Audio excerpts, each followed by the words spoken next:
Ladies and gentlemen, good afternoon and a warm welcome on this event organized by the Eurotech universities on the AI Act, more specifically the European Union's AI Act.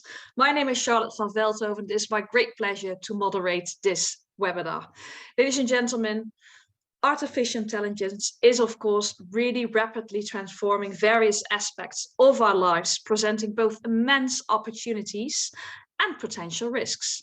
Recognizing the need to strike a balance between innovation and safeguarding fundamental rights, the European Commission really has proposed a comprehensive regulatory framework known as the AI Act. This landmark legislation aims to foster trustworthy, transparent, and human-centric AI systems within the European Union. And within this context, the role of research is crucial, as it plays a fundamental part in shaping the development, understanding, and responsible deployment of AI technology. Dear audience, the text I just presented to you is something that doesn't come from myself. I actually posed the question to ChatGPT.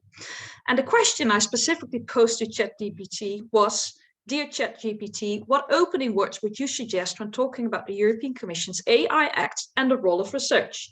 I must say this is a premiere for me. I won't use it much more again, but I must say the outcome was pretty accurate. Don't you think so as well? Well, what will we be really discussing today? Indeed, we will be going about the AI Act, and we will have a lot of attention for the role of universities and their partners and how to deal with the different requirements brought about by the AI Act. We will talk about ethical AI, sector-specific AI, minimal risk, high risk AI, but also the importance of correct data inputs to feed algorithms. These are all components that we will be discussing today with outstanding speakers that we have gathered from the European Commission, but also from the Eurotech universities. And before we start, just two practicalities for you. If you'd like to report on this event on social media, you're more than welcome to use the hashtag AIActs. And secondly, dear audience, we'd love to interact with you as well. It's not a one-way street. If you have any questions, you're more than welcome to present them in Slido box. And through the submission in Slido, we also take some of your questions happily on board. Having said that, dear audience, it is my great pleasure to introduce to you the first speaker, and that is Tatjana Pantelli, the head of the Eurotech Brussels office. So Tatjana, the floor is yours. Thank you very much, Charlotte, and this very interesting experiment in using ChatGPT. Welcome to everybody from my side as well, to our speakers and the audience. Thank you for joining this meeting of the Eurotech Universities Alliance on AI Act. And together with you and our expert speakers, we hope to answer some of the questions which this initiative is posing, or perhaps we will formulate the new questions. A couple of words about the Eurotech Universities Alliance. We are 6 universities of science and technologies, which are DTU, École Polytechnique from Paris, Technical Universities of Eindhoven, EPFL from Switzerland, TUM from Munich, and Technion from Israel. And AI for engineering system is one of our focus areas. And hence, it's important for us to ensure that it develops technology, but keeping an ethical consideration in mind. This is no doubt that AI is an important and technology, and of course, we hope that it will change our lives for better. But of course, AI, as any other technology, in fact, comes with its own risks. And the EU is trying to regulate the development of AI, creating a framework which would protect my fellow European citizens from some risks, at least associated with this technology. And this regulation will mean new obligations for industry and education. But what about research? Because that's an important part of what we are doing and important in Europe, full stop. Indeed, AI Act does not precisely mention research, but research is not done in isolation. In Eurotech universities and in many other universities across Europe, we work with industrial partners, and we cannot really not consider research when we work on this regulation. So how will this new regulation impact research and researchers? What will it mean for the research industry collaboration? Is it simply enough? Does it consider the whole ecosystem of AI? And what role can universities and also individual researchers play in shaping the future of AI, including policies and regulations? So I hope we will make the first step today towards understanding of how we can shape our future with AI, including all the important stakeholders, and how we can help our regulators to make their right and for the benefits of the society in Europe and beyond, of course. Thank you, and I hope we can answer at least some of these questions today. Over to you, Charlotte. Thank you, Tatiana, also for clarifying the role of the Eurotech universities, really focusing on those AI for engineering systems. You also clearly pointed out that with regard to the AI Act, education, industry is being included. Research, of course, is not, but of course, it plays a very important role. And I think also the discussion that we will be having today is of course very timely, because research goes across the borders, also across European borders, and we see now very clearly that next to the Commission's proposal to the AI Act, which is currently being discussed by the Parliament and the Council, we see in all kinds of atmospheres across the globe people really pushing for regulations on AI. We've seen with Altman from OpenAI, and also the big guy Pichai from Google. They themselves have generated AI systems, but they're kind of asking for regulation because they don't want to create any monsters. They want to create systems that can really benefit society at large. So, ladies and gentlemen, bringing it back to really the core discussion today, AI Act and research. And for that, it's really good to bring in the researcher perspective. And in that sense, I'm really happy to introduce to you the first keynote of today, which is actually setting the scene for today as well. And that is Sveta Singer, Associate Professor in Digital Image Analysis Technologies for Healthcare from Eindhoven University of Technology. Sveta, we're really happy to have you. So I would say the floor is yours and enjoy your presentation. Thank you very much, Charlotte, for introducing me. And also thank you for putting now my slides here. Indeed, I'm from an academic environment, having about 20 years experience in digital image processing and analysis, and more than 10 years with healthcare applications, especially. That's what interests me the most. Next slide, please. Healthcare and image analysis, obviously, they are very much related for many years, decennia already. It's not that the doctors are too lazy or not sufficiently attentive to the images, but with the novel technologies and the 3D and 4D, 3D in time data sets, it's practically impossible to let it be interpreted by a human. The same goes for longitudinal data sets when we now have slowly digital follow-up data for a patient for years. So some things are just not to be done by human. There are some examples here on the slide about that. Maybe we go to the next slide now. Obviously, to solve these challenges already for a number of years, even before introduction of deep learning, AI solutions were exploited. That made sense for many researchers in the domain. And plenty of papers are generated. I think other people here in the panel are very much aware of that.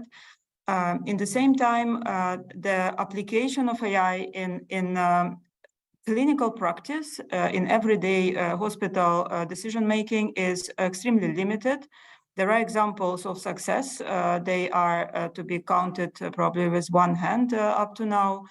I have, starting from the next slide, which can be shown now, I have several challenges to name. Not coincidentally, they are taken in the plans of AI Act.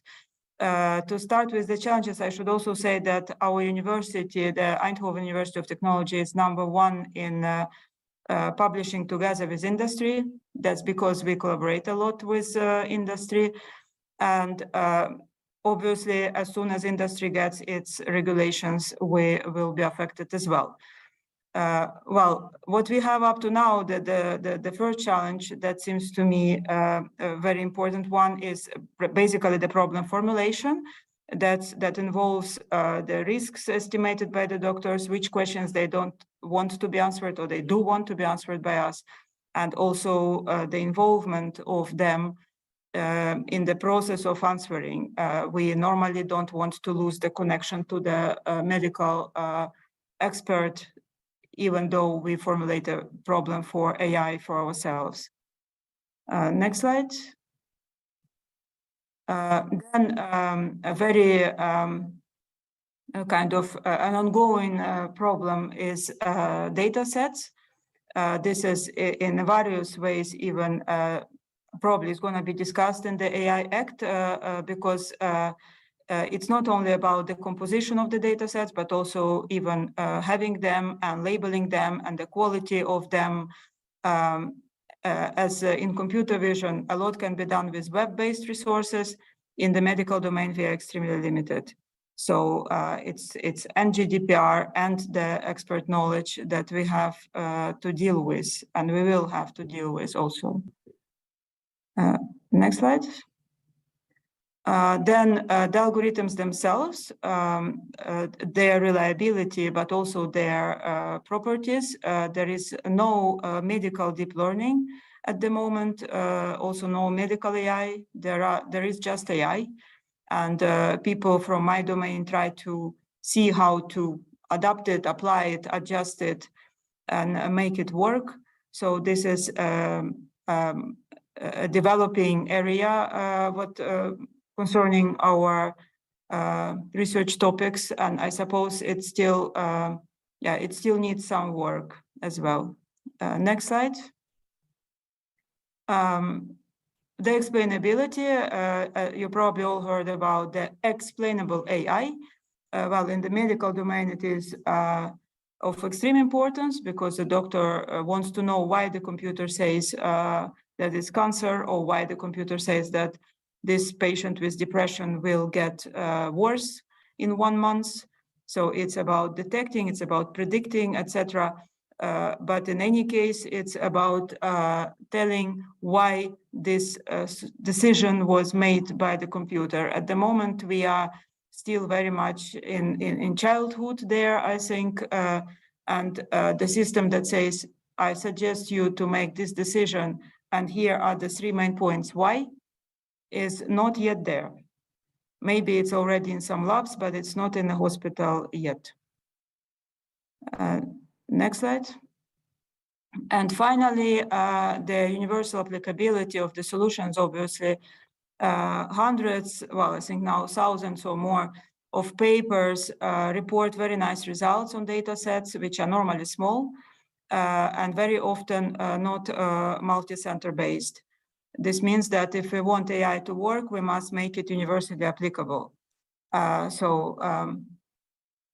This is still to be developed, and I believe there will be a future for the universal applicability as well, as we will make sure that the data gathering strategies are aligned and we can grow in what we test.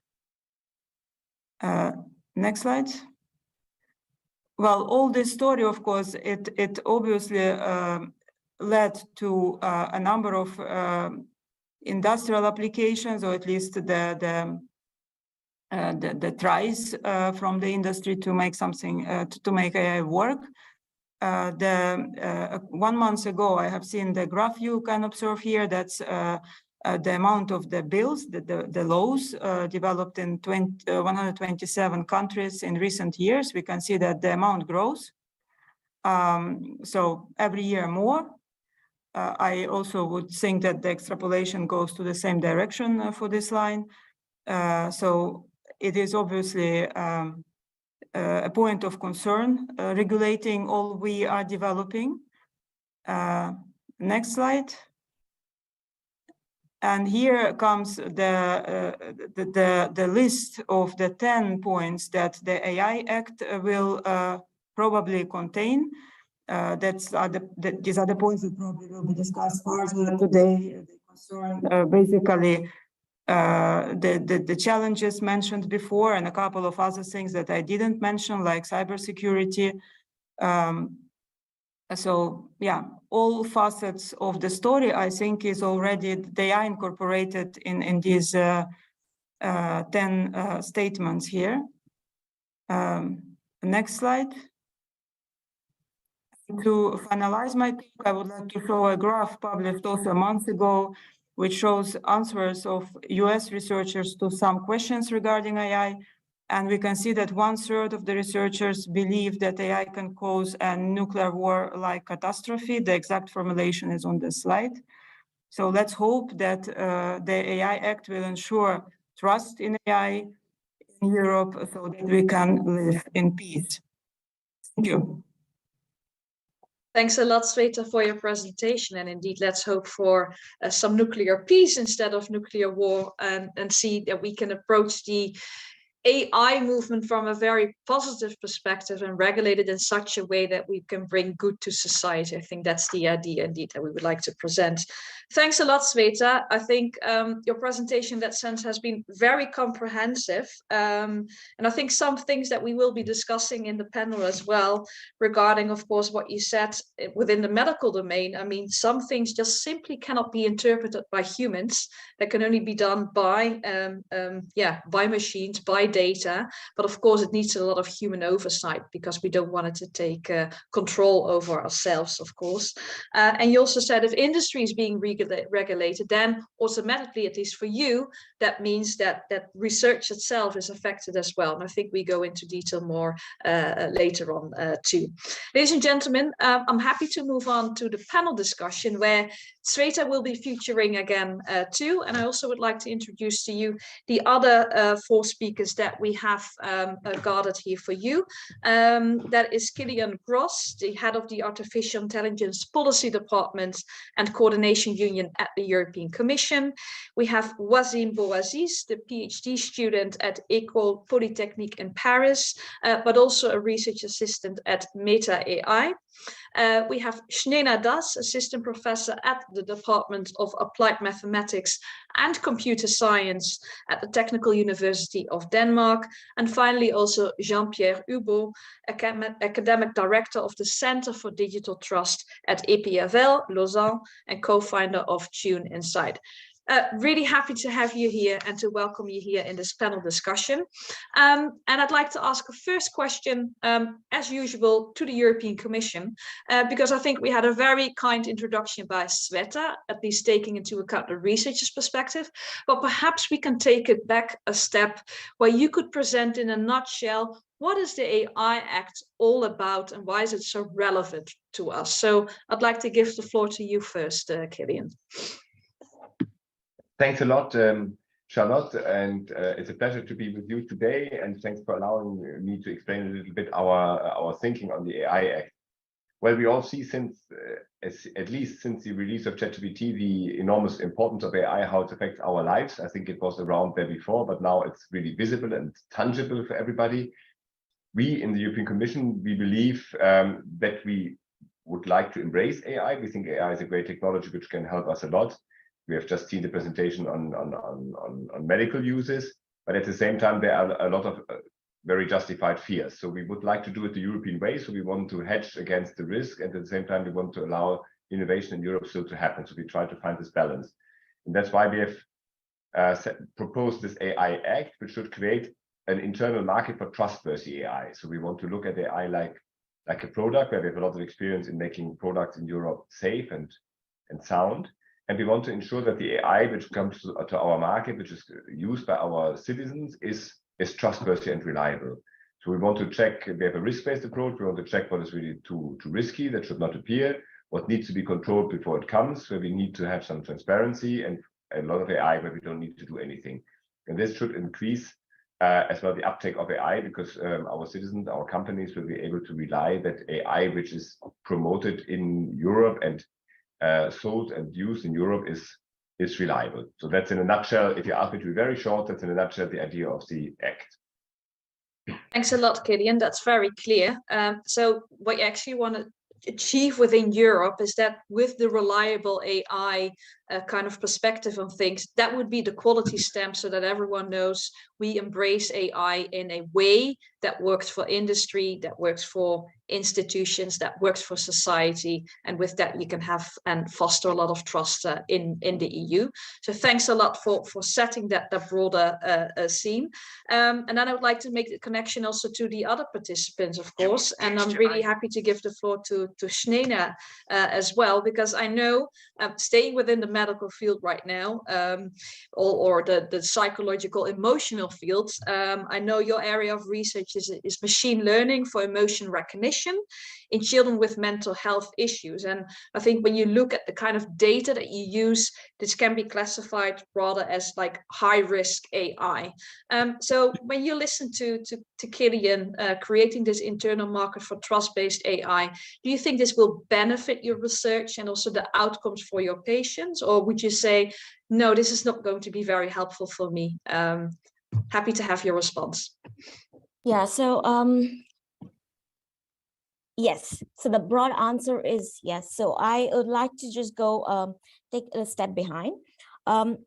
So as researchers, of course, like I also straight up stated that we are not mutually exclusive from the industry.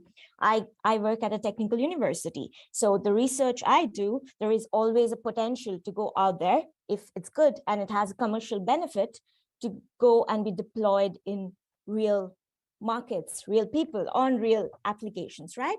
So definitely on those lines, it brings in a lot more structure to the research, as in so when I work on the topic, I'm usually like, is this the right thing that we are doing? Because the ethics kicks in as to how do you define, because the technology in wrong hands could actually be used in a way you wouldn't want it to, right? So I think I personally see it as a good, as a positive advancement if applied in the right way. They could, as researchers, it could benefit us to work on high-risk applications, but in the right way. That will be a lot more foolproof to be applied against, harmful applications of these technologies. So if I really apply that then to your specific research, already working with these kind of data, yeah. Are you already then currently missing a kind of guidelines as to how to deal with this high risk approach? You kind of think, okay, this would be a good way to deal with the data, but I'm not sure. Absolutely. Okay. So every time, every day, we do come up with methodologies, and we test our applications and the concepts and the models.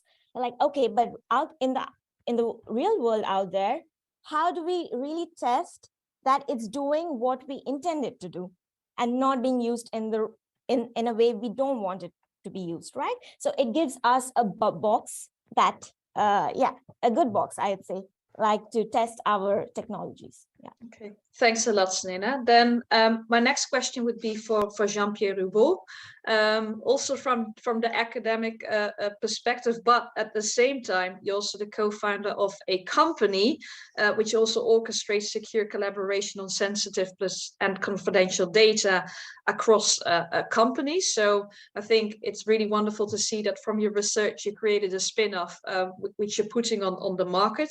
When you look at the discussion on the AI Act, how does it benefit or hamper you? I think Snena has been very clear. I need these kind of guidelines. It would be really helpful. But how do you see this, Jean-Pierre? So thanks. Guidelines clearly are needed. There's no question about that, and I'm sure there's going to be consensus about this item on this panel. The crucial thing is was mentioned actually by our keynote speaker, challenge number 5 that was mentioned by Sveta Zinger, this notion of multicentric studies, right? Because to do actually AI at an appropriate scale, notably in medicine, one has to consider data sets that are actually located in different places and that actually cannot be centralized in a single place for a number of reasons, and especially for regulatory and privacy reasons, but it can also be related to practical reasons related to the size of data sets and liability and so on. So the data have to remain where they are, right? So what we have addressed in our research in the lab, in collaboration notably with hospitals, is exactly responding to this challenge, right? Because for AI to move on, for machine learning to move on, it has to have high quality, abundant data. Otherwise, we are stuck, right? And so we have developed the solutions. And the good news is that modern cryptography techniques such as homomorphic encryption that are not so well known nowadays, but that have tremendous potential and that have now reached a level of maturity such that they can be used at scale. These techniques from crypto combined with machine learning bring actually a response and make it possible to make operations, to make computations without the data to be seen. It's not intuitive, but it is feasible and very useful, notably for cloud computing. So this is exactly the approach that we have taken, and it can be applied to, and it has been applied to the health data vertical. It is also applied in other verticals, such as the financial sector, where there is a willingness, for example, to combat fraud or or money laundering or things of this kind. It can also be used in insurance or in cybersecurity, where different organizations actually have data that they gather from their own logs, right? Monitoring what is happening on their own internet connections, but are unwilling actually to share the data with others, right? So this whole set of let's say, tools are a response to some of the major challenges that are on the road of, let's say, a successful deployment of AI at scale. So that indeed, thanks a lot, Jean-Pierre. That would be a very good solution that you present within the broader framework, of course, of AI, also focusing on this polymorphic encryption. But you also said, I think that's a very important point, you can do the things that you do based on high quality data. That will be your basis, your foundation to do the things that you do. But how can you really ensure that you have those high quality data? Because who decides on what is high quality data? Is that you, Jean-Pierre? Is that your colleagues? Is that the system itself? Is that the algorithm that creates it? Where's the responsibility there? Yeah, that's a crucial issue indeed, and we have looked into this problem over the last years. By the way, if you allow me, it's not polymorphic encryption; it's homomorphic encryption. Homomorphic. Right? Homomorphic. Apologies. Yeah. Yes. sorry about that. No worries. Subtle nuance. Yeah. Okay, so we believe that the fact that these tools are developed by us at Tune Insight, but also we're not the only ones because the needs are huge, right? There are also other people and organizations working toward these tools, will respond to another challenge that was mentioned by our keynote speaker, which is the homogeneity in terms of data formats, right? Which are a huge plague notably for health data, right? Health data is a mess, unfortunately, nowadays, and the ability to roll out tools that provide a consistent interface and that bring this potential to work at scale are going to be a tremendous incentive to organizations that so far had no reason to make the effort to harmonize because they were actually disconnected from each other, right? So this connectivity will lead to interoperability, and this will be a tremendous boost. Of course, there is still the risk that there will be going to be large amounts of data of low quality. That would be, of course, not appropriate. And so, which means that quality control must be part of the overall actually thrust for the deployment of these tools. And this comes, with appropriate policies, with guidance and mutual trust and things of that kind. And clearly, each institutions are going to be, how it is, right? It's essentially like a village life, right? People rely on each other based on their previous behavior. And this is how a trust is built up little by little. And there's no magic recipe here, right? It's not ChatGPT who is going to tell us whether a data set is of high quality or not, right? Let's not fool ourselves. However, some of the quality controls can be automated and can lead to already a kind of quality control. For example, if some of the data are completely off, right, and would lead to completely erroneous results, this kind of, let's say, big mistakes that can be, for example, to inappropriate scaling of the data or something that can be identified automatically, and this can be also a very helpful tool. I don't want to take too much of the time. As an academic, I tend to be talkative, but just to provide a few, let's say. But it is indeed very important also for the discussion. Let's just sum it up a little bit like this. You need a bit of village behavior among data where you can kind of like ensure that there's quality of data. I also like the aspect that you said, interoperability. I think that's a much favored word nowadays, but it's not so easy to make data interoperable also because of the different quality levels. A question then also related to that for Wasim, because also in the call that we've had, you had a lot of focus also on the robustness and fairness of data, avoiding data poisoning, robustness of algorithms. How do you see this debate on the quality of data that you need to be able to produce reliable algorithms to make, well, really good and informed, non-biased predictions? Yeah, thanks for the question. I would like to take a step aside, and instead of talking about quality of data, I guess we could start by talking about the trust we can have into the data, because actually having good quality data may mean nothing in some contexts.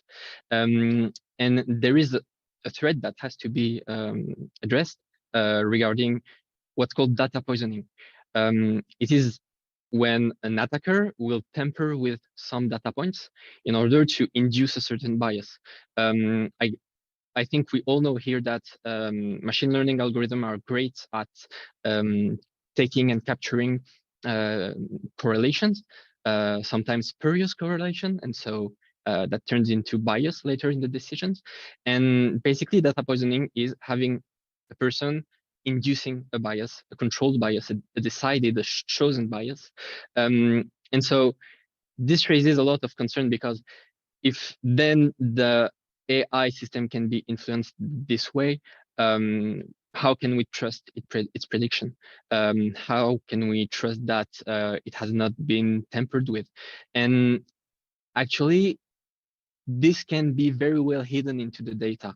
There are several research projects that show, for example, how data poisoning can be undetectable, because there are several researchers who worked on data poisoning, but the counterpart, many researchers started working on defenses against data poisoning. And the truth is that there is no perfect defenses at the moment. And it makes sense, because data poisoning rely on kind of a statistical hacking of the model, statistically going into places where the model will not see how it is influenced in that way, and thus how we as researchers cannot see how the model will be influenced later on. And so, yeah, there is no perfect defense, at least for now. And basically, there is no statistical difference between a statistical outlier, legitimate one, say a minority group, and data poisons, where basically if you try to, say, trim or filter data poisons, you might end up just filtering out a minority group.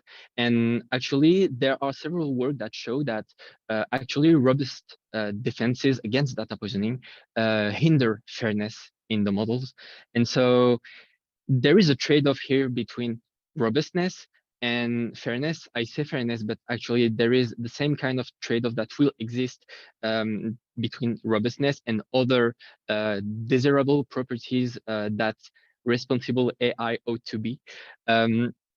And so, if I may respond to that, Wasim, so you're saying we need to create a system of trust, of course, but at the same time, we can hardly detect if the system that we perceive as trusted is really to be trusted, because sometimes it cannot be trusted because we simply don't know whether the data inputs are right. And I think one of the problems with AI, not sure if that's being tackled yes or no, or whether that's still very much a future scenario. We all know in a quite normal situation, if the data, well, if you have your Excel file and you put in data there and you see there's some mismatch with the data, or you have the wrong inputs, you just take it out. But when it's once in the AI system, you cannot easily just take out the data, right? Isn't that one of the fundamental problems and one of the risks in itself with AI? Well, definitely. Well, not only, okay, there was a research work done a few months ago where basically a group of researchers showed that data poisoning is practical, and how they managed to, like how they would have been able to poison several million of images from image datasets with only a budget of $10,000. This is really achievable. And at the same time, there are, as you say, other properties that we cannot enforce. This relates to, this is a point that has been raised into the European AI Act, ensuring that AI systems that we can enforce GDPR into AI systems. But the truth is that for now, we don't know how to do that. If I take, for example, I'm sorry, I don't know, I'm not sure how to say how it is named in English, but the right for a user to have its or her data removed from a database. We don't know how to do that with AI system. Yeah. We don't know yet how to do machine unlearning, because we can take out your data points from the data set, from the training set of the model, but in the end, it does not mean that the model will not be able to relate to you at some point. Yeah. So the unleashing task doesn't really exist yet. I think, Jean-Pierre, you want to respond to this, right? Absolutely. I'd like to thank Wes for pointing out the risk of data poisoning. This is absolutely true, that there are a number of papers that show how to achieve this. But it has to be well understood what this means. It means that there is a smart, determined adversary who is willing to derail the outcome of the computations, right? And this cannot completely be ruled out. However, and it is indeed very difficult to prevent this from happening, at least in the current state of knowledge. However, fortunately, there are a number of scenarios where we can assume that this is not going to happen because it is not in the interest of any of the participants, right? To come back to medical research, it would be really an evil hospital who deliberately puts wrong data in a way that actually leads to, for example, discriminatory conclusions and is undetectable, right? So it cannot be completely ruled out, but I would say that it is a kind of extraordinary behavior that at some point is going to be caught by the means, because it is completely unethical to act in such a way. So the good news is there are a number of scenarios in which actually the organizations involved in such settings, with each of them having siloed data, it is in their best interest to make sure that the outcome of computations that are carried out are accurate, right? And if someone deliberately cheats, so this person at some point is going to be caught and is going to be blamed, is going to be fired.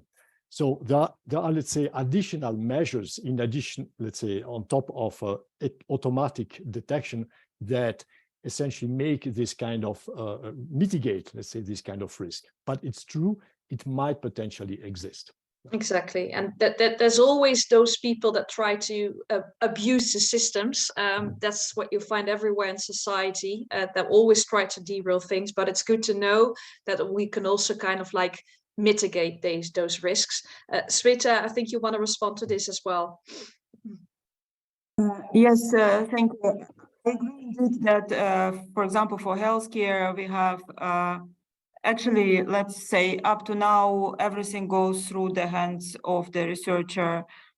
So the risk for such poisoning really with an intention is very low, and I hope it also stays there. Obviously, it's even difficult to imagine that someone will think that he can or she profit from it, but okay, indeed, bad intentions are always possible. We are dealing with people.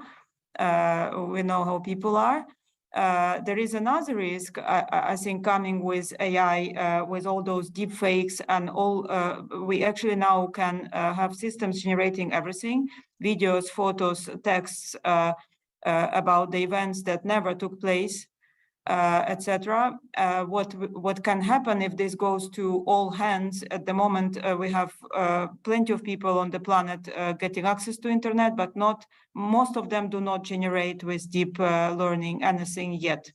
As soon as they start doing it, and we have now already online constantly learning systems like Facebook trying to learn my preferences and Amazon and whatever. At the moment, when I look for information in Google, I still find information I can trust.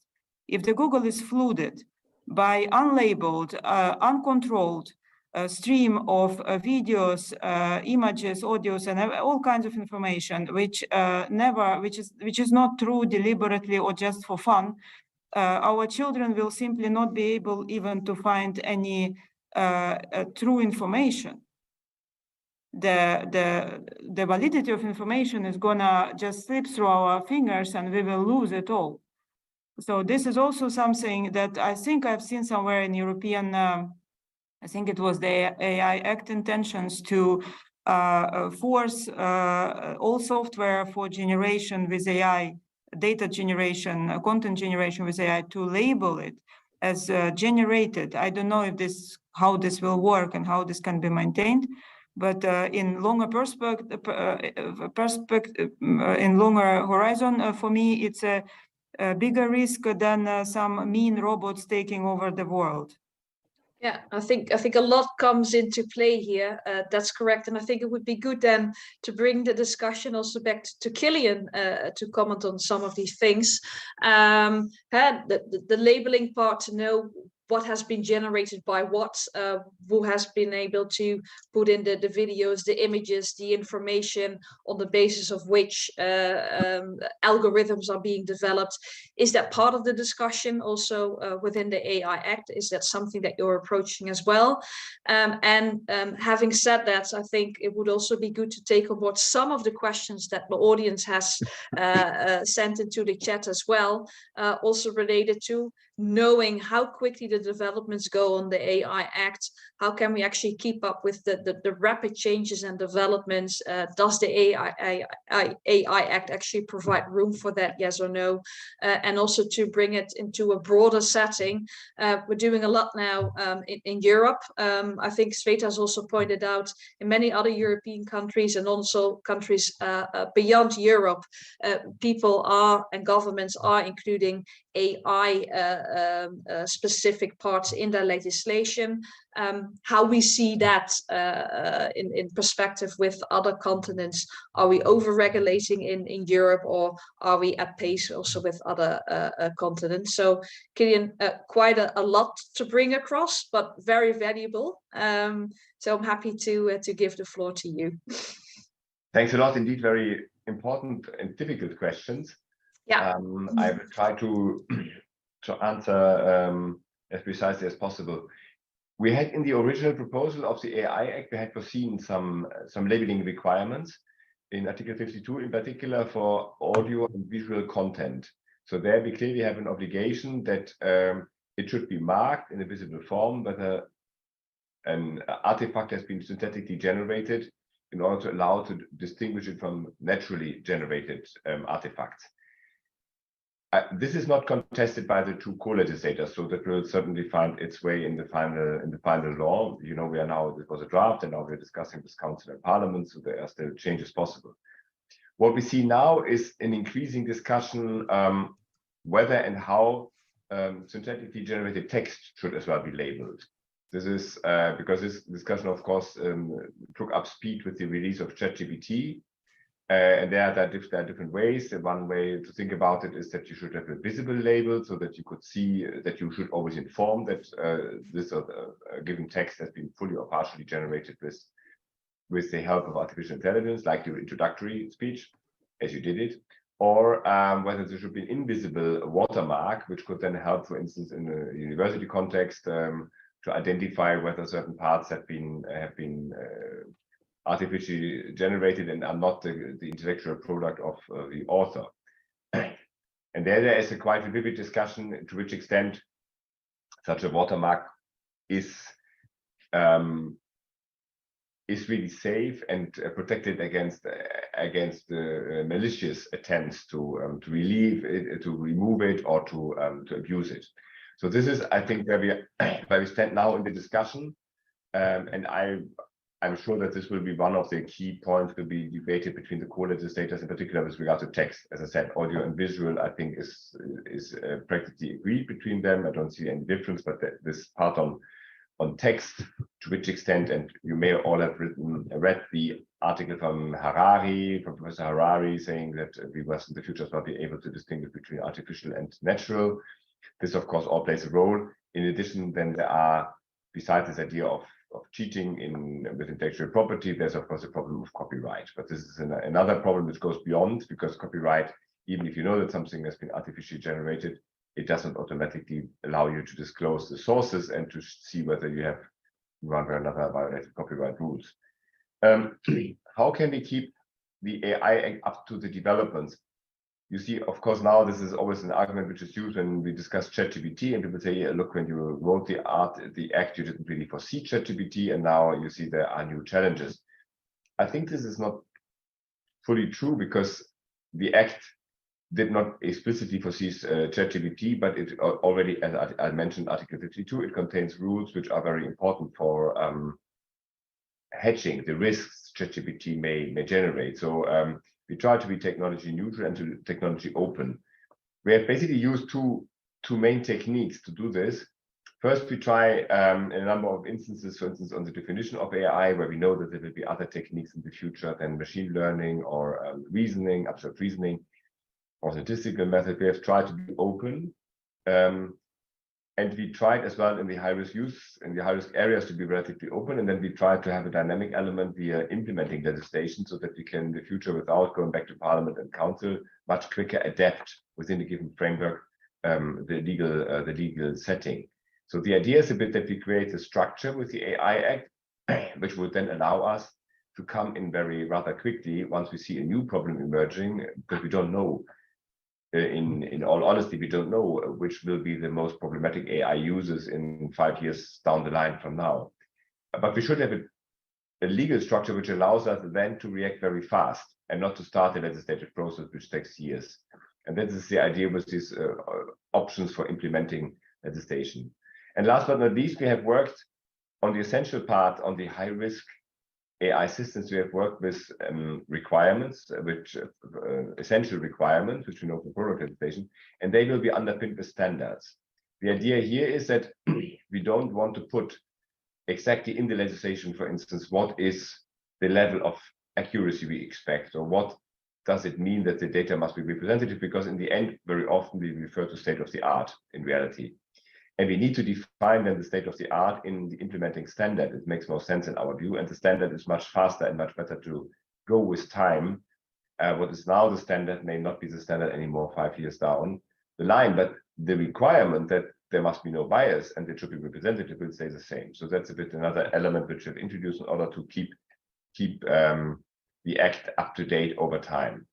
Now, when you look around in the world, what happens in other parts, and is this true? Was always reproached to Europe, or always, but often that we regulate, others innovate, and we kill it with innovation by being too restrictive and too prudent. I would say that I see a certain change in the public perception. 3 years when we started this process, indeed, this was quite often the reproach.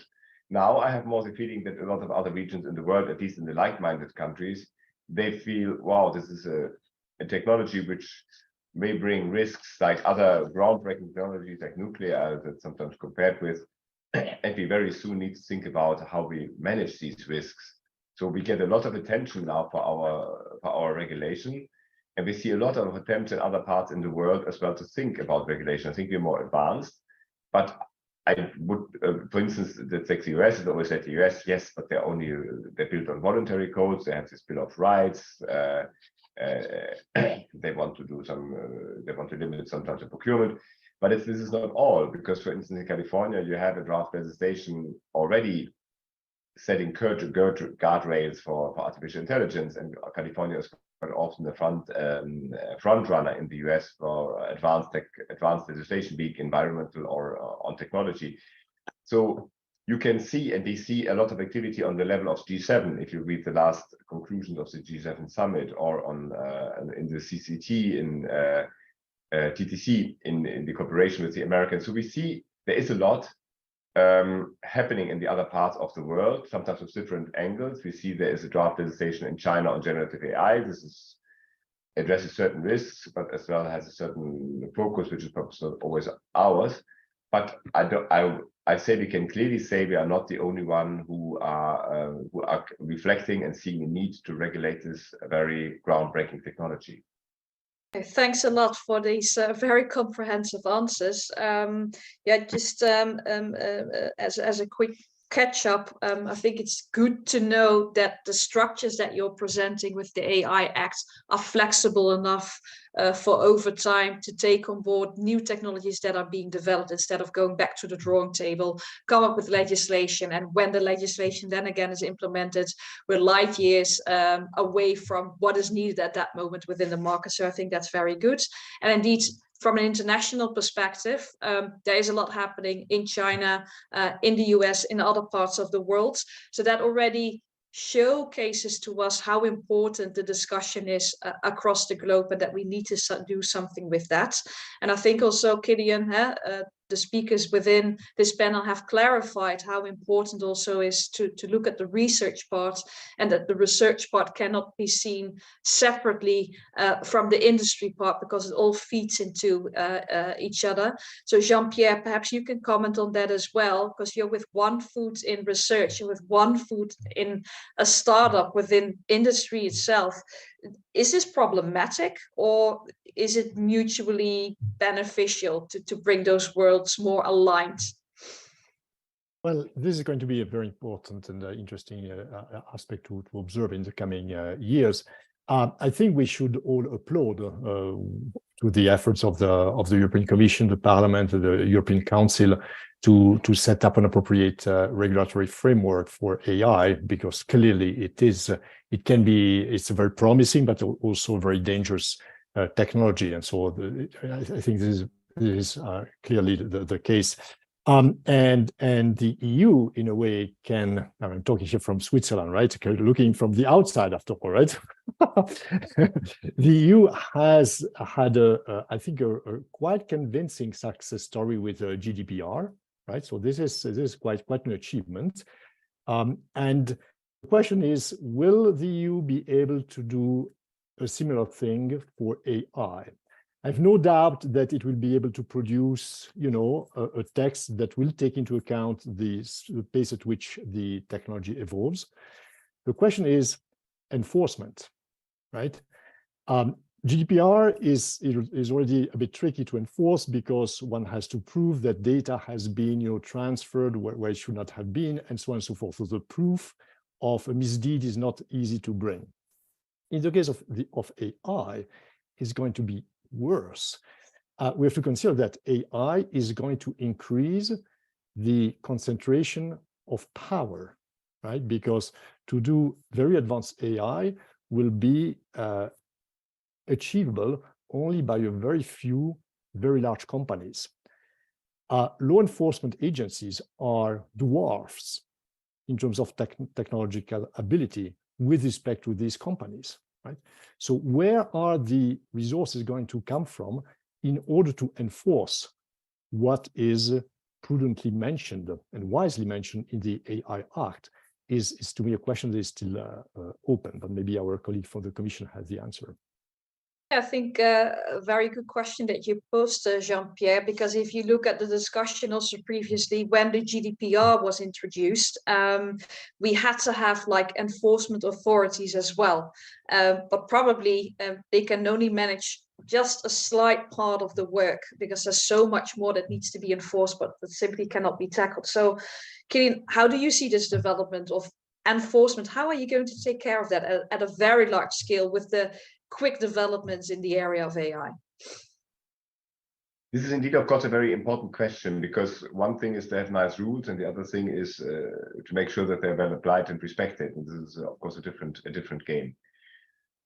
I think we are proud of the GDPR. Indeed, there are nevertheless a number of differences to the GDPR. One, for instance, is that in our case we will have a country of destination principle. So the authorities will be responsible in the country where the AI is used. And that, of course, would, for instance, from the start already prevent some kind of forum shopping. You cannot just pick out, say, the country with what you consider to be the weakest administration and therefore benefit because you do your establishment there and then you market all the products in Europe from there. That will not work. But we see we will use largely the mechanism which we have well established under the product legislation, because we have a lot of experience. I mean, we make cars safe, we make nuclear power plants safe, we make toys safe. So we have a lot of experience in this, and we will make use of these authorities. This will in particular be true for the AI in products. AI, which is self-standing, is a bit more complicated because there we will need to find new bodies and we will need to think who should do that. It can be data protection authorities, it can be sectorial authorities like the labor administration. All in all, what we see is there is certainly we need to make sure that we achieve a balance, a level playing field as well between the market surveillance authorities and the operators and the providers, which are partially very big and dispose of a lot of resources. And that's why I think it makes sense that the Council in the legislative deliberations that's added to the AI Act, the idea of a pool of experts which the Commission should provide to support the national authorities in their task. And at the same time that we, for instance, create tools like a union testing facility. So we will put up on union level a number of tools to help national administrations, because of course we realize that it may be very difficult to find AI experts which are sufficiently qualified in order to cope with very large models and very complex systems. The Parliament went even a step further. They suggest to have an AI office with an own legal personality. So they want even kind of an agency to get an agency to look at this in a more centralized way. We will now see what happens to this in the legislative deliberations. But you can clearly see that both co-legislators think a lot about how can we make sure that all the administrations in Europe who should deal with this are sufficiently equipped. And that was already one of the ideas we had in the initial proposal, because we prescribed that all member states need to equip these authorities sufficiently. But how to implement this, how to fill this up with life, will be part of the further legislative negotiations. But it's one of the points which is clearly on top of our agenda, that we have a system in place in the end which is as well workable and enforceable. So indirectly, Killian, you're saying that all the people in this panel can apply to become an expert to support the European Commission in the enforcement. No, just jokes aside. But I think it might be really difficult also when looking at the broader nature of AI. If you talk about country of destination and looking at research, for example, if SNEHA works together with a cohort with children, which is by definition using those data pretty high risk, you have a cohort in multiple countries, and the guidelines have not been followed and assessments have not been done in the right way, is it even possible to enforce? Because then you would need to knock on the door of multiple EU member states plus Switzerland, for example. So how is this practically working? Well, the practical advantage of an EU regulation is that in the future you will have one set of rules and not 27.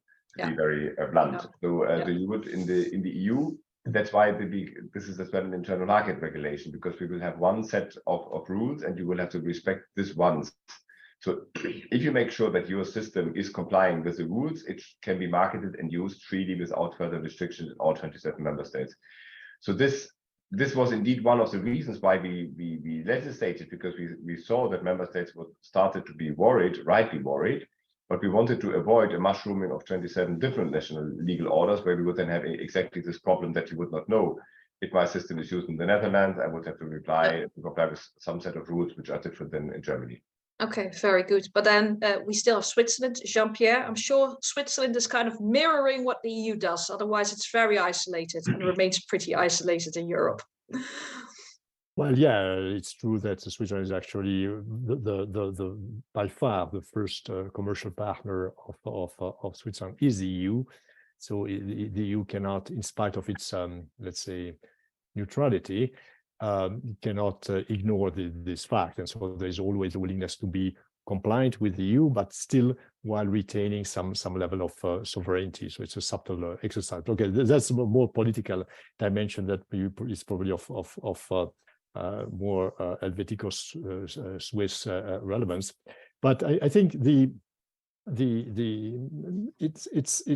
is true that GDPR was facilitated by the fact that in each country there is actually a data protection authority, right? So it exists, so it has to be essentially supported by essentially taxpayers' money in each of the countries. It is less clear who is going to be the equivalent, if it exists, right? The equivalent, who is going to be the AI protection authority. Is it going to be the same people? Is it going to be a different body? Will it be possible to ensure that it remains, let's say, up to date technologically? Because this is crucial, right? Consider the nature of the considered topic. So these to me are questions that need to be addressed, and maybe have already been addressed by the Commission and the Parliament and the Council. I think an important point here to make, for sure, who's going to address this, who's going to enforce, how this is going to be done. I think also what you mentioned, Killian, before, also regarding the high-risk AI, it has essential requirements which are underpinned by standards. And also looking into the chat, we see a lot of questions about, okay, do we need to have something which is aligned internationally? Do we then need to develop standards together so that we all talk the same language and communicate the same way about AI? So question, well, perhaps Sveta, if you can comment on that as well, from your health background perspective on AI, would standards provide a good solution so that at least you have a clear language that you can all talk, that you all know what to refer to? Yeah, in the ideal world, maybe, yeah, it would be good if everything is unified, because at the moment, for example, Europe has GDPR, China and some other countries don't. We have to follow these rules, which means that working with data sets from abroad can be problematic, especially when we collaborate with companies who also have their rules GDPR based. So yeah, theoretically it would be good, but I think having a European Union broad regulation would already be a very big step. And when we start making our data uniform and our training uniform for AI for 27 countries here, it's already it's a big step. It's something that is not happening very much at the moment, I should say. Okay, and would you be worried whether research would be included there as well? Because the AI Act hasn't specifically been written for including research, but research is being affected, as we've heard multiple times during the webinar already. Could this be included in such standards? I hope it will not be included. Okay, very clear. Explicitly Why? the standards to make sure that the researchers still can have freedom to do what they need to do. We don't know which AI systems will emerge tomorrow, and as soon as they are in the lab, they are not affecting people outside.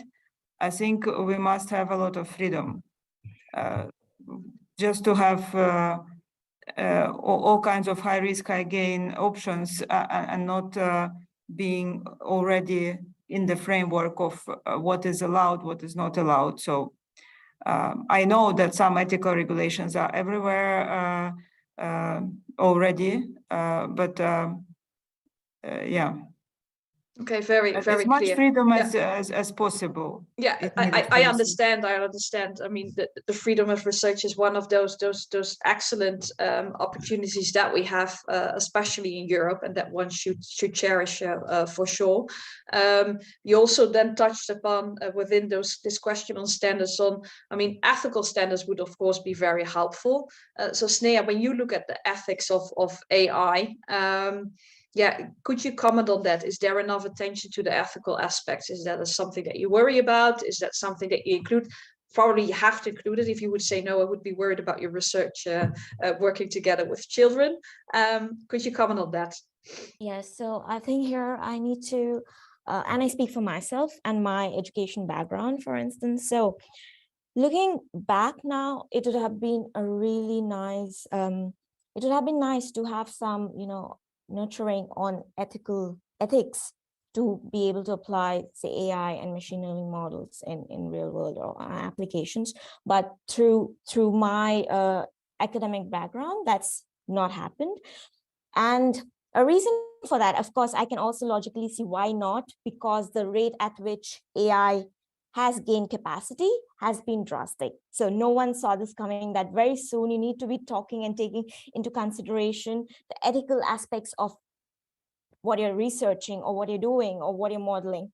But looking at how integrated machine learning and AI is in today's, be that in research or in real world applications, I think it's very important to, one, start integrating ethics or courses on ethics, like for students taking these courses or from this major background, but also as academics and researchers to know what this entails. Of course, I am not looking at, okay, how much resources it could probably include or involve a lot of resources to be spent. If academics have to be trained on these lines, students need to attend new courses, and courses need to be designed, and ethics experts need to be recruited.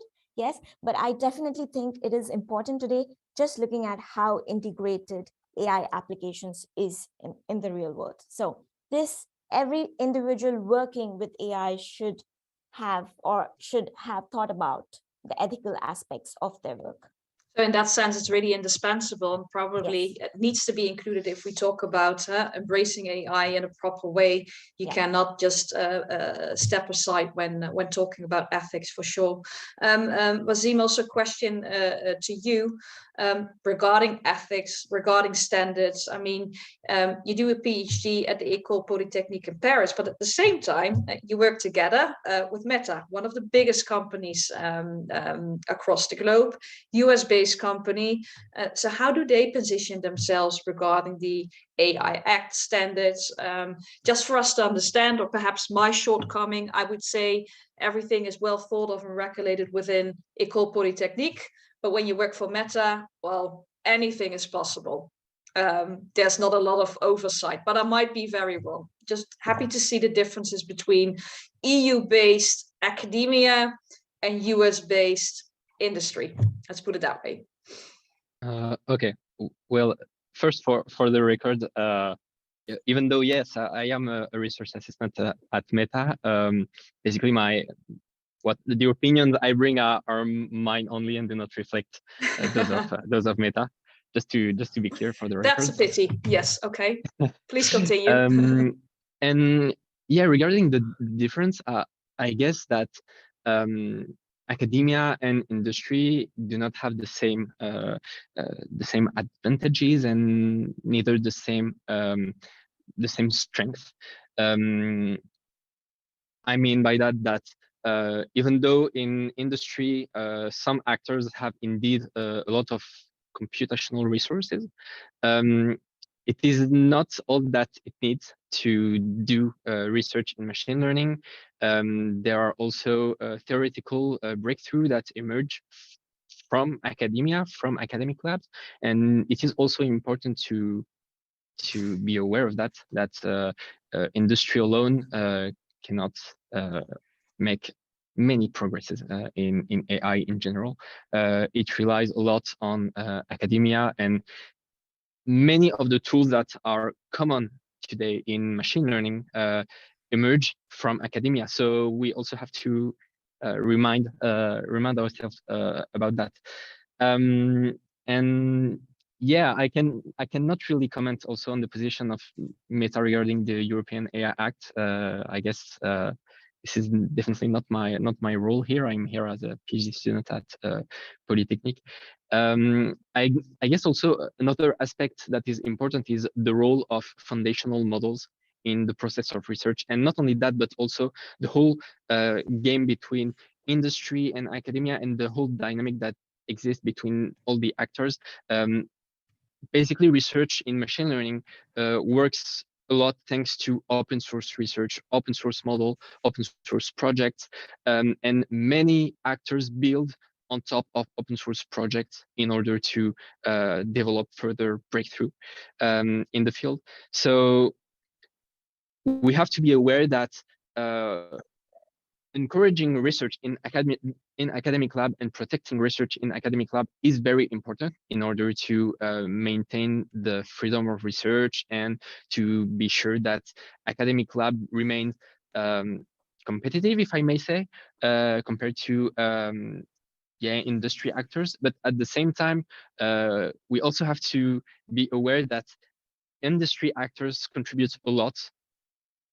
Many industrial actors contribute a lot in the field of machine learning research through open source projects. And I would say that if it was not thanks to these actors that produce and propose open source models that would otherwise be too expensive to train for academic labs, well, these academic labs would be definitely off tracks and could not compete with industrial actors. So there is also here a collaboration that has to be protected.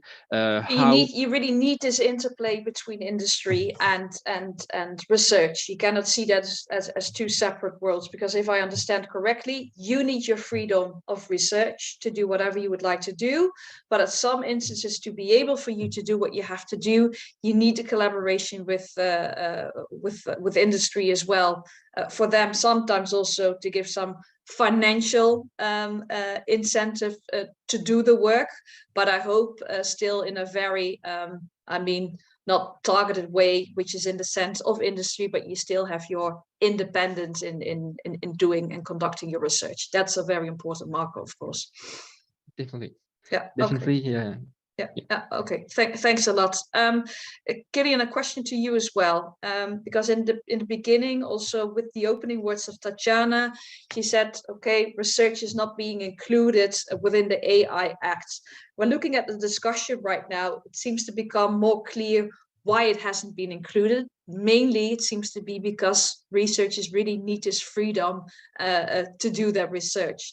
Is that one of the reasons why it indeed has not been included, because they need to have their room to conduct their research, to come up with blue sky, groundbreaking frontier ideas, which simply shouldn't be regulated?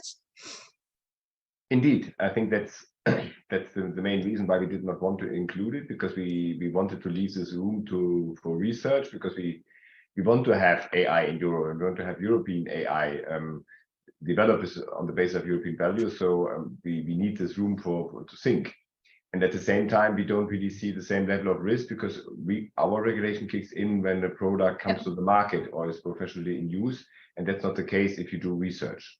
Yeah. And how do you define when it's on the market. You have a process set up for that, right? Because you have a distinction made. It was one of the questions, the kind of risk categories. You have the limited risk, the high risk category. And for the high risk, you need a conformity assessment.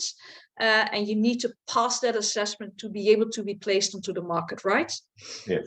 And then as of that moment, the AI Act and all its requirements basically kick in. Exactly. This is when you place it on the market or you put it into use. Or you put it into use, exactly. And then you need to comply with all the standards. And then, as we discussed, it needs to be enforced as well. But this is quite a lot to be able to take care of. But I'm sure the Commission is in the process of indeed setting up then the offices or including the experts to take care that what the AI Act is meant to do is also followed up on. Indeed. Exactly. Okay, thanks a lot. Jean-Pierre, I think you would like to comment, and there's also a question from the audience for you. So if you would like to comment and also take that question on board regarding the relationship between the AI Act and the Data Governance Act, that would be wonderful. Thanks. Yeah, that was exactly my intention. Thank you. So the point is the following, right? Because there is indeed the AI Act that is now coming to fruition. There is also the Data Governance Act. So these are acts, right? So this means essentially these are rules that are defined by people usually with a strong law background, right? And they're useful, right? Now take e-banking, right? E-banking is an example of something that all of us use routinely with high risks associated with it in theory. And the protection comes from the fact that there are laws that forbid stealing money through these channels, right? But there are also tools, right? Digital tools. And no one would be foolish enough to make use of e-banking if the protection were only legal, right? It is because we have the computing-based tools that are available and that are deployed that makes sure that actually we are comfortable of making use of that, right? The same thing we need for, the deployment of and the usage of AI at scale. And this is exactly what we have pursued with the development I was mentioning before. So this ability to protect data that are in silos and that are exploited for the training and the, let's say, inferring of machine learning models, right? And this is where the combination between the two comes in. It means that it is possible to develop tools, software tools, that work at scale and that respond to the expectations both of the AI Act and of the Data Governance Act. And this, let's say, technical dimension, there is sometimes a little bit forgotten because the emphasis is of the media is actually put on the legislation aspects, right? Because this is where the politicians are also the most active, but actually the technical tools that actually make sure that this is unfolding properly should be also devoted enough attention. Okay, thanks a lot. And I think we could potentially ask many more questions related to other acts and legislation. I mean, when we talk about interoperability of data, the European Commission, of course, is also working specifically for the area of health on the European health data space, where the AI developments are also, of course, being considered. So there's a vast amount of sectors where you can do, but I think e-banking is still one of the best examples because as of the beginning of those developments, people thought it was so easy to use. You kind of like submit yourself to it. And luckily, it still goes very well. And are really good examples and instruments into place. And I think you also said, Jean-Pierre, the banking, the financial sector is one of those sectors that you're working on as well, where you can provide a trustworthy service to your clients. Yeah, well, in that case specifically, it is the fact that banks, each of them has a lot of data, notably about their own customers.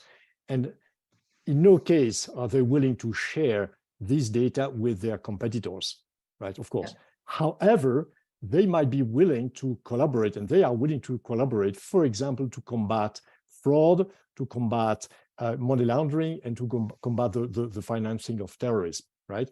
So this kind of co-opetition situation happens very frequently, actually, and where organizations are working in the same area, are competitors in some way, but at the same time have a shared interest to work together towards a given goal in order to sanitize the way the whole sector is operating. And this requires AI working at scale on data that is actually located in silos and that has to remain in silos.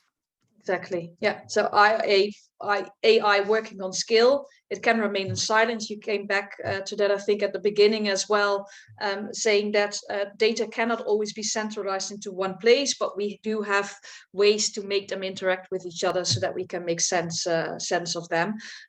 Given the time, ladies and gentlemen, and also the questions that you have posed, I think one of the important questions is also still the human control.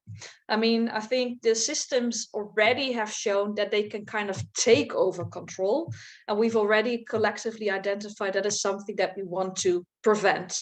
Well, it can take over some control if it benefits society in a very positive way, but it shouldn't harm society. So just a question to all of you, would you agree that AI without human control is a risk which needs to be mitigated, but how is this being mitigated? So Wasim, may I ask you to answer the question first? Will there still always be enough human control, and how to take care of that?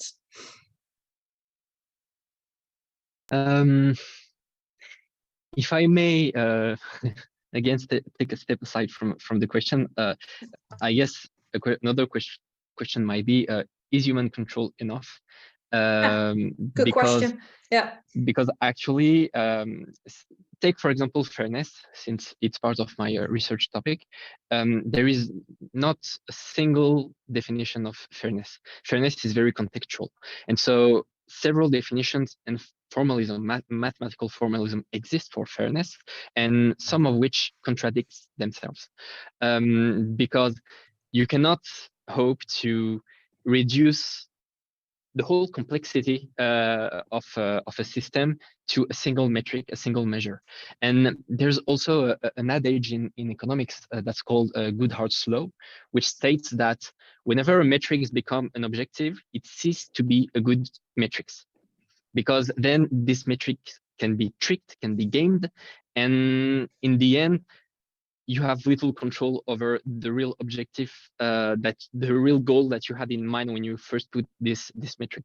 So as far as human control is concerned, it seems to me like human control is not enough in some extent, but what matters here is to be aware, according to me, like that's my opinion.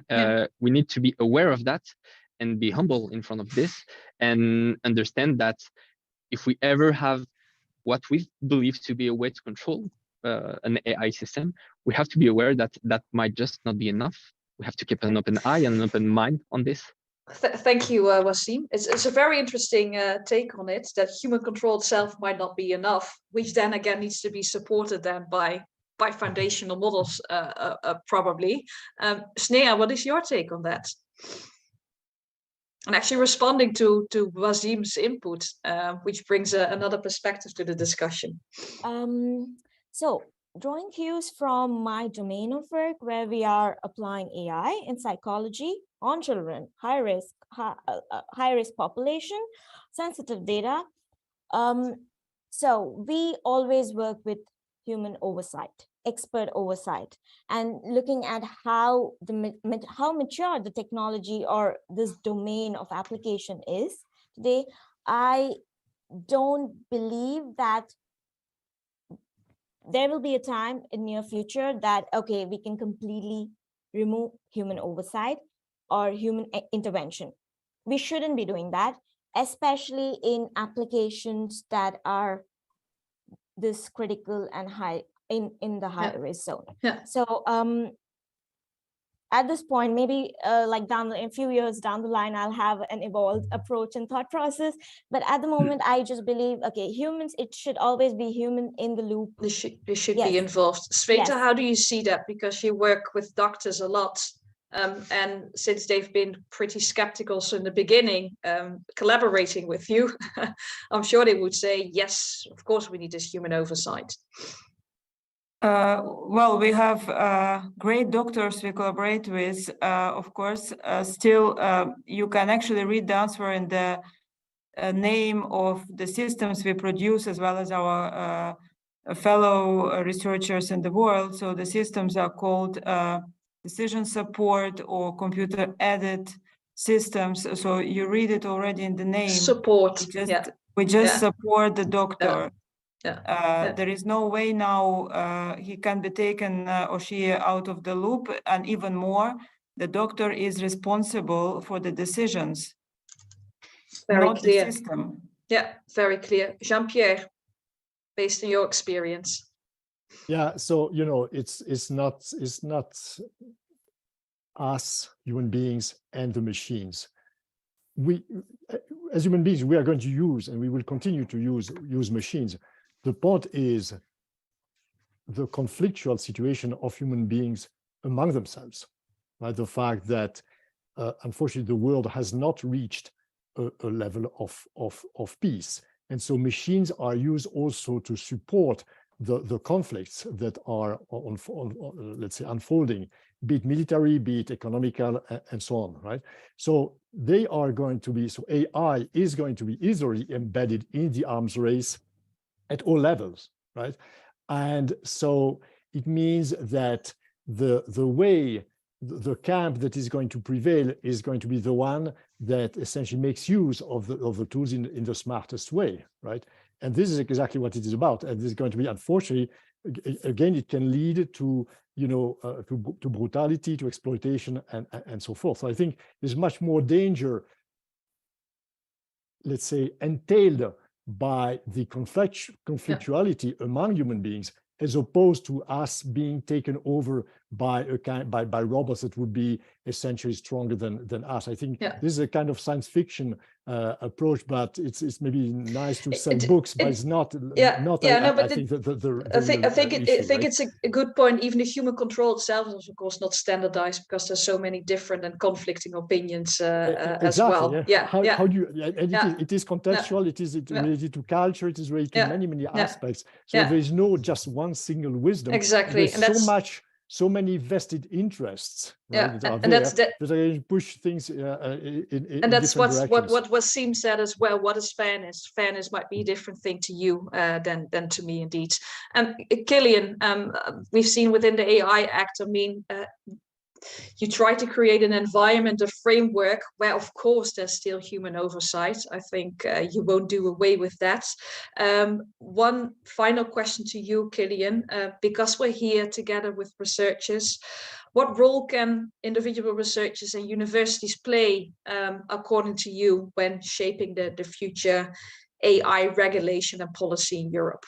Do you have some advice for them or some input you wish to receive from them? No, absolutely, because a number of things which we are doing will require further research and further knowledge. I mean, I mentioned before, for instance, the watermarking of synthetically generated text. It would be fantastic if you would find a way to really make this trustworthy and to find sound ways and simple ways so that you could identify in the future, because otherwise I find the way we could communicate with each other will become very, very difficult. The same goes true how we work on bias or non-discrimination. This, we can set up the requirements, yes, and we will check them, but how good we are in doing this, how well we are able then to manage huge data sets and to basically clean them up from bias, because if they are huge, there are inherent biases. We will not avoid that. But for this, we will need tools, and we'll need to learn, and we need to become better. And I think there we will need a lot of research as well. Very good.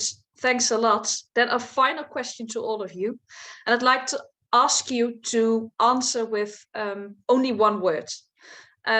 What is your wish how AI should develop the coming 10 years? In one word, what is your wish how AI should develop the coming 10 years? Sveta, may I start with you?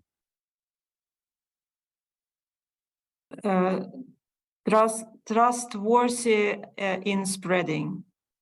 Thank you. Snea? Ethical. Ethical. Wasim?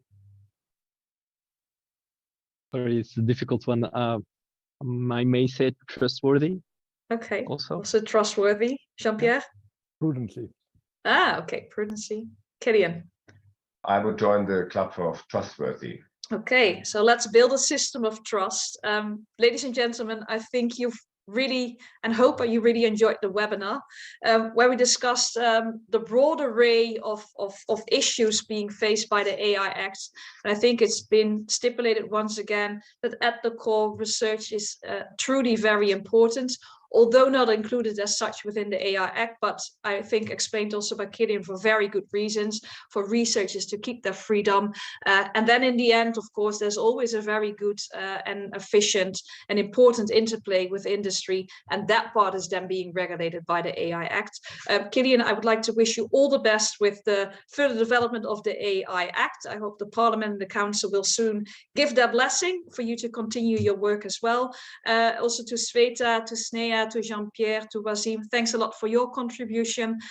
You've done an excellent job and good luck with your research. And finally, ladies and gentlemen, also a big thank you to the whole organization of Eurotech, but also to the audiovisual support that we have received today. Thanks a lot. We couldn't have pulled it off without your help and support. Have a good remainder of the day, ladies and gentlemen, and perhaps see you another time. Thank you. Bye-bye. Thanks a lot. Bye-bye.